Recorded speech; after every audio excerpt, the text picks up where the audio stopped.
Tribuna na TV. Oferecimento Senac. Cursos técnicos do Senac. Inscreva-se e seja puxado para o lado bom do mercado.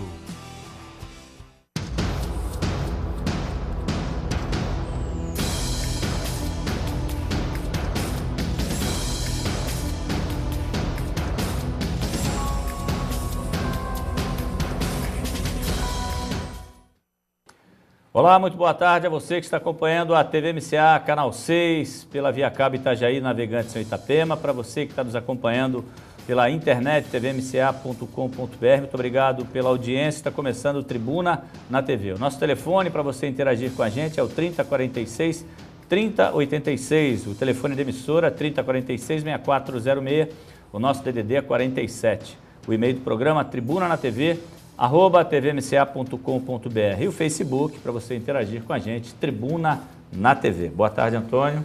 Muito bem, Joaquim Lacerda, tudo explicadinho aí para você do outro lado, se quiser interagir, participar aqui da nossa programação e do nosso Tribuna. Sejam bem-vindos. E de imediato eu já quero destacar aqui a previsão do tempo.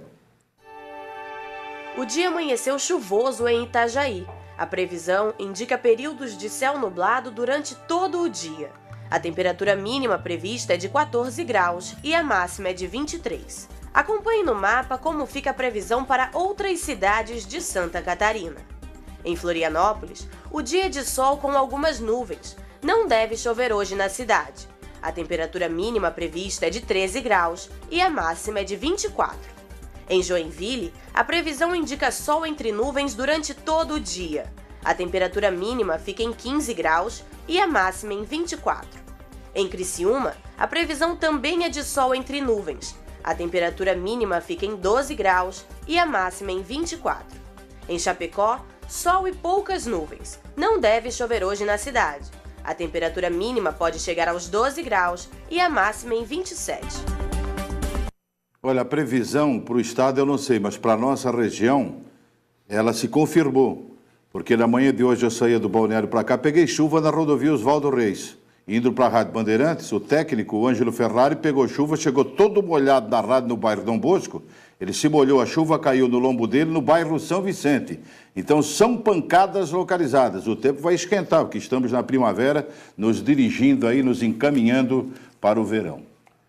É isso aí, olha, o Seixobar em Balneário Camboriú, o sindicato do pessoal de lá, está negociando um novo reajuste do salário dos empregados do comércio hoteleiro, bares e restaurantes. A proposta é de um piso com valor de R$ 1.500 e mão de obra mais qualificada. Depois de 4 reuniões de negociação, o Seixobar ainda espera o retorno da proposta feita. A ideia é que o piso salarial da categoria aumente e a mão de obra fique mais qualificada, de acordo com critérios a serem seguidos por quem deseja ocupar algum cargo. Cursos de qualificação na área e línguas estrangeiras seriam 2 das novas exigências. Tudo que é novo há resistência, então nós inovando com o piso, o terceiro piso, ou como nós chamamos o piso inteligente, que é um piso diferenciado para aqueles trabalhadores que estão qualificados para a função, ele teria que seguir alguns critérios, né? Então ontem eu vi que no sindicato patronal houve uma aceitação melhor, houve uma discussão melhor, inclusive até para a gente pegar esse piso e colocar dentro de algumas funções, as funções mais de frente, como barman, como recepcionista, e eu acredito que na próxima reunião que vai acontecer aqui no Seixobar, segunda-feira, eu acredito que a conversa vai estar mais madura e estou com esperança de que a gente feche a convenção na próxima semana. A presidente do Seixobar ainda ressalta que um dos maiores problemas encontrados no ramo é a falta de mão de obra, principalmente qualificada. Falta mão de obra. Hoje, antes reclamavam que falta mão de obra qualificada. Por isso que está surgindo esse piso inteligente, o terceiro piso, que nós argumentamos que não é o trabalhador não é o Seixobar que vai dar esse piso e não é o patrão que vai dar esse piso. Esse piso, o trabalhador vai ter que fazer por conquistar. Ele vai ter que se qualificar para poder ganhar esse piso diferenciado. Então, antes falávamos em falta de mão de obra qualificada. Hoje nós podemos dizer que há falta de mão de obra, inclusive qualificada. Quando nós falamos aqui, de que você precisa se qualificar, fazer cursos, aprimorar o teu lado profissional para poder reivindicar um salário melhor. Então, para você fazer jus a este piso salarial, você que trabalha em bar, restaurante, enfim, no Balneário Camboriú, você precisa estar bem qualificado. E o piso é realmente bastante interessante, R$ 1.500. E eu, na manhã de hoje, quando eu vinha para Itajaí, acompanhando o noticiário, de que a greve dos carteiros teria acabado no Brasil. E, para minha surpresa, eu fui até a agência do Banco Itaú, no centro de Itajaí. Eu imaginei ter ouvido errado, imaginei correio, imaginei ter ouvido bancário, mas não, é o correio. Mas a agência central, as duas do centro de Itajaí, eu estou falando do Banco Itaú, e estavam funcionando normalmente, voltaram a atender normalmente e sem aqueles cartazes colados no vidro, estamos em greve. Aí eu perguntei para a menina, uma das atendentes, se a greve tinha acabado. Ela disse, não, senhor Antônio, nós vamos dar a chance agora para eles acertar as reivindicações. Vamos ficar assim até amanhã. Se não houver acerto, amanhã voltamos novamente com a nossa greve a nível de todo o Brasil. Mas eu acho que já está na hora de acabar com essa greve dos bancários. E nesse inteirinho aí, os carteiros já entraram em greve 2 vezes. Não tiveram as reivindicações atendidas, estão no direito deles. Só que a dos carteiros foi considerada ilegal e eles vão ter que retornar e repor, inclusive, as horas que ficaram paradas aí para botar a situação em dia. No caso dos bancários, ainda não há uma decisão judicial, continua o processo de negociação, por isso, como disse o Antônio, os bancários ainda aguardam uma definição por parte dos banqueiros, o que, se não ocorrer no dia de hoje, evidentemente eles voltam à greve até que a Justiça decida se é legal ou não a greve dos bancários. E os carteiros vão ter que trabalhar 2 horas a mais por dia para resgatar exatamente o tempo parado. E a Câmara de Vereadores de Itajaí realiza na tarde de hoje, para quem vê a reprise já foi, mas para quem está acompanhando o nosso programa ao vivo aqui pela televisão, é válido. O plantio de árvores nativas, são 182 mudas que vão ser plantadas às margens do rio Itajaí-Mirim, no bairro Itaipava. O Itajaí-Mirim, o nascedouro dele fica em Vidal Ramos, passa por Botuverá, Brusque e acaba desembocando aqui na cidade de Itajaí. Esta ação da Câmara de Vereadores tem como objetivo neutralizar o gás carbônico emitido durante todo o ano passado, o ano de 2012, com o consumo de combustível, papel e energia elétrica. O Legislativo itajaiense, um belo exemplo a ser seguido, é o primeiro do Brasil, hein? Entre tantas câmaras, são mais de 5 mil municípios, o Itajaí é o pioneiro a realizar uma ação como essa. A atividade vai ter a parceria do projeto Itajaí Mais Verde, do Viveiro Fazenda Nativa.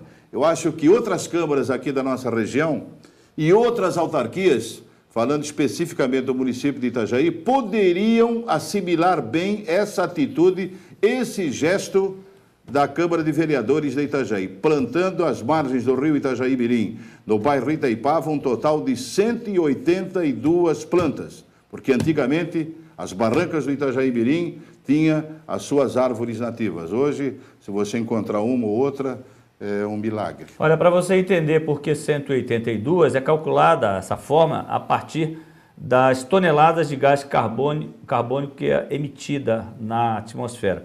Para cada tonelada de CO2 emitido, são necessários 6,6 mudas, mais um adicional de 100%.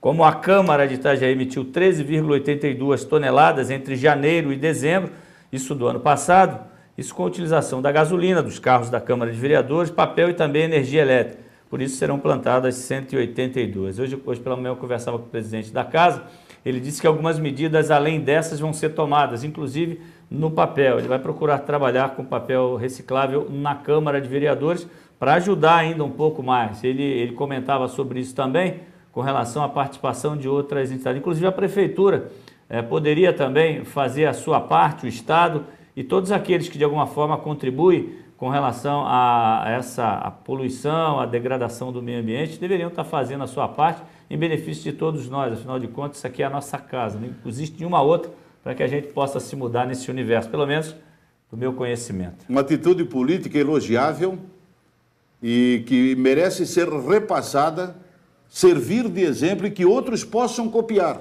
o que acontece na tarde de hoje na cidade de Itajaí, nas barrancas do Itajaí Mirim. Porque de político, muitas vezes, a gente não espera grande coisa. A gente não espera grande coisa não de político, mas essa atitude, esse gesto, o que acontece na tarde de hoje na cidade de Itajaí com relação à nossa Câmara de Vereadores, pioneira no plantio de árvores nas barrancas do rio Itajaí Mirim. Um exemplo a ser copiado e a ser seguido pelo Brasil afora. Olha, imagine passar pela rua e ver a maior movimentação de policiais, peritos, e ao parar para observar, você observar essa cena, você descobre que o morto é o próprio filho. Olha só essa situação. Isso realmente é triste. Foi exatamente isso que aconteceu ontem à tarde em Camboriú com Vera Lúcia Ferreira. O filho dela, Alisson Ferreira, de 15 anos, foi assassinado a pauladas e ainda teve parte do corpo incendiado. Ao ver o filho morto, Vera precisou ser socorrida, isso e de fato às pressas encaminhadas para o pronto-socorro.